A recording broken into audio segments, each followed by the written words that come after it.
ಕರ್ನಾಟಕದ 2025-26ನೇ ಸಾಲಿನ ಎಸ್ಎಸ್ಎಲ್ಸಿ ಪರೀಕ್ಷೆಯ ಫಲಿತಾಂಶ ಇಂದು ಮಧ್ಯಾಹ್ನ 12 ಗಂಟೆಗೆ ಪ್ರಕಟವಾಗಿದೆ. ಮಾರ್ಚ್ ಮತ್ತು ಏಪ್ರಿಲ್ ತಿಂಗಳಿನಲ್ಲಿ ನಡೆದಿದ್ದಂತಹ ಈ ಪರೀಕ್ಷೆಗೆ ರಾಜ್ಯಾದ್ಯಂತ ಸುಮಾರು 8 ಲಕ್ಷಕ್ಕೂ ಅಧಿಕ ವಿದ್ಯಾರ್ಥಿಗಳು ಹಾಜರಾಗಿದ್ರು. ಈಗಾಗಲೇ ಮೌಲ್ಯಮಾಪನ ಪ್ರಕ್ರಿಯೆ ಸಂಪೂರ್ಣವಾಗಿ ಮುಗಿದಿದ್ದು ಅಂಕಗಳ ಕ್ರೋಢೀಕರಣ ಮತ್ತು ತಾಂತ್ರಿಕ ಸಿದ್ಧತೆಗಳು ಅಂತಿಮ ಹಂತದಲ್ಲಿದೆ. ಇನ್ನು ಮೂಲಗಳ ಪ್ರಕಾರ ನಾಳೆ ಬೆಳಗ್ಗೆ ಮಂಡಳಿ ಕಚೇರಿಯಲ್ಲಿ ಸುದ್ದಿಗೋಷ್ಠಿ ನಡೆಸುವಂತಹ ಮೂಲಕ ಈಗ ಬೆಳಗ್ಗೆ 12 ಗಂಟೆಗೆ ಶಿಕ್ಷಣ ಸಚಿವರು ಅಧಿಕೃತವಾಗಿ ಫಲಿತಾಂಶವನ್ನ ಬಿಡುಗಡೆ ಮಾಡಿದ್ದಾರೆ.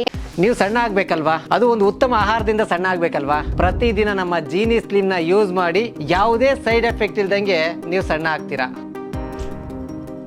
arresults.nic.in ಅಥವಾ kseab.karnataka.gov.in ಈ ಎರಡು ವೆಬ್ಸೈಟ್ಗಳಲ್ಲಿ ವಿದ್ಯಾರ್ಥಿಗಳು ತಮ್ಮ ನೋಂದಣಿ ಸಂಖ್ಯೆ ಮತ್ತು ಜನ್ಮ ದಿನಾಂಕವನ್ನು ನಮೂದಿಸಿ ಫಲಿತಾಂಶವನ್ನು ವೀಕ್ಷಿಸ್ತಾ ಇದ್ದಾರೆ.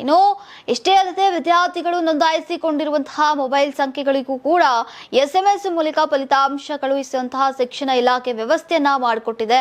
ಈಗ ಕರ್ನಾಟಕ SSLC ಫಲಿತಾಂಶ 2026ನ ಡಿಜಿಲಾಕರ್ ಮೂಲಕ ಲಭ್ಯವಾಗಲಿದೆ.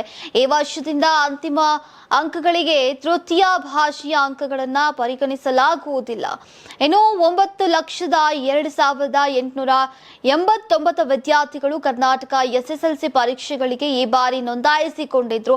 ಅದರಲ್ಲಿ 8,12,855 ವಿದ್ಯಾರ್ಥಿಗಳು ಮೊದಲ ಬಾರಿ ಪರೀಕ್ಷೆಯನ್ನು ಬರೀತಾ ಇದ್ರೆ 62,845 ಮಂದಿ ಪುನರಾವರ್ತಿತ ವಿದ್ಯಾರ್ಥಿಗಳು ಮತ್ತು 27,189 ಖಾಸಗಿ ವಿದ್ಯಾರ್ಥಿಗಳಿದ್ದಾರೆ. ಈ ಬಾರಿ 94.1% ವಿದ್ಯಾರ್ಥಿಗಳು ಪಾಸ್ ಆಗಿದ್ದು ಇತಿಹಾಸದಲ್ಲಿ ಮೊದಲ ಬಾರಿಗೆ 90% ಫಲಿತಾಂಶ ಹೊರಬಂದಿದೆ.